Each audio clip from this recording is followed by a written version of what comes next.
Zach Reynolds here alongside Danny Moynihan, one of the returning players to our roster. His first year in Tulsa was last year. Played under head coach Rob Murray in Alaska before that, but maybe we'll rewind the clock a little bit more. We'll kind of go back to youth hockey for you, and obviously your brother played here last year with us, so it's a family ordeal. Who got you into the game of hockey? I came from a hockey family. My dad played.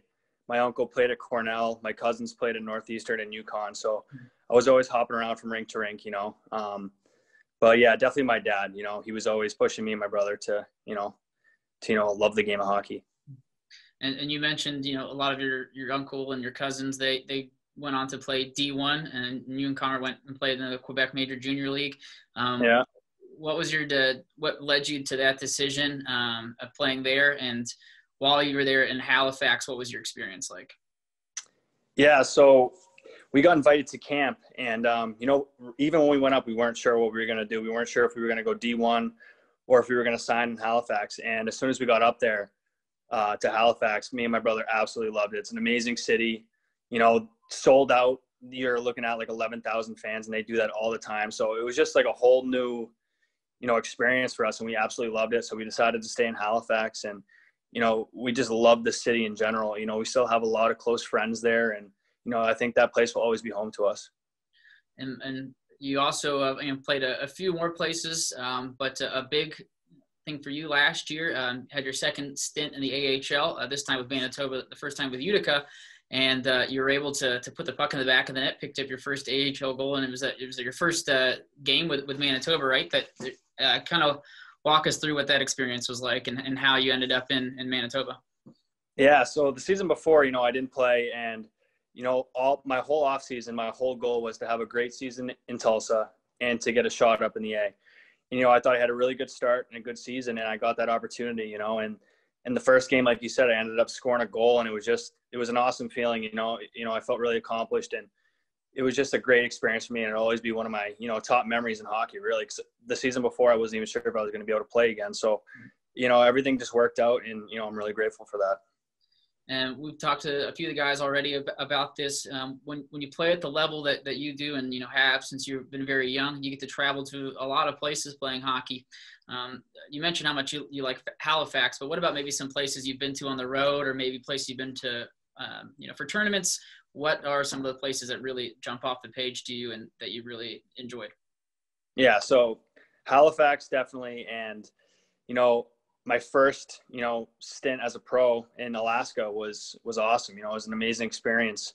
Getting to say that I was able to live in Alaska is just amazing in its own. But I was snowmobiling, going to reindeer farms, and it was a great experience overall. I loved it there. Do you think, your uncle, your cousins, and your brother, while growing up, and your dad playing hockey as well, how much do you think that helped you, especially with Connor and you being so close in age? Do you think that kind of pushes you to that next level when you have someone that's also a really skilled individual right there that you can play with on the backyard rink? Yeah, definitely. Coming from a family that loved hockey, I think it was just in our blood. And, growing up with Connor, a year and a half apart, we'd always be going at it, we'd always be working on things, battling. And I think it definitely helped us, a lot growing up. And, I'm grateful for that for sure. You mentioned you live with Darby. We talked to him about what he does in his spare time. He said things haven't changed too much for him with COVID. He's still gaming pretty hard and doing a bit of reading. What is it that you've done away from the rink this year that's maybe a little different than you've done before? And in a normal year, what is it that you like to do in your free time? Yeah, so gyms being closed down and kind of having to worry about that whole aspect of things has been pretty tough. So like this summer, I was just working out. I have a pretty good setup in my house for a home gym, so I made the best of that. I'd get to some of my local training gyms once in a while, but like I said, a lot of the things were closed down for a while and stuff like that. Other than that, though, I'm a big disc golfer, so this summer I was disc golfing a lot, and I know it's pretty big here, so I've actually already been to a couple courses here.